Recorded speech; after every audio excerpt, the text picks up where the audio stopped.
Sayaw? Ano? Ito. Sumayaw daw ako sa CR.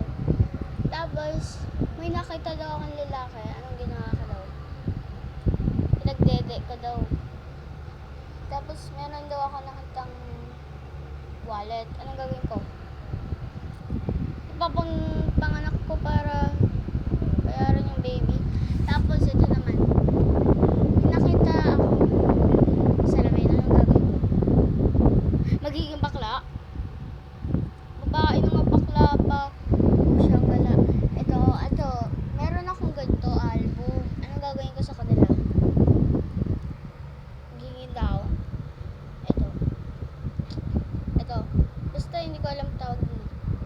Ito. Anong gagawin ko sa church? Ito guys. Nag-ano daw kami.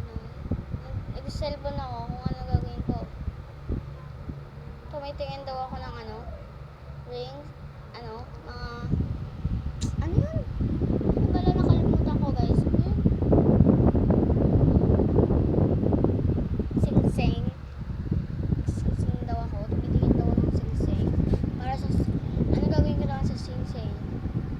Ibibigay ko sa sa ahas. Ito, tatawa lang daw ako. Tapos guys, anong gagawin ko daw? May nakita daw alam ko. Anong gagawin ko? Mamahilin ko. Ito naman, may nakita naman daw akong lalaki. Umaano sa tabi ko sa jeep. Magagalit daw ako. Papamura daw ako. Ito, ano sabi niya sa akin? Didilaan daw niya ako. Ito, may nakita kong lapis. Anong gagawin ko sa kanila? I-celebrate? Pares lang yun. Mag-birthday ako. Tapos may nakita daw akong si mama. Ano daw ginagawa nila mama? Nagkikiss? Oh my God. Ito. Si mama, kinikiss ako. Ano man?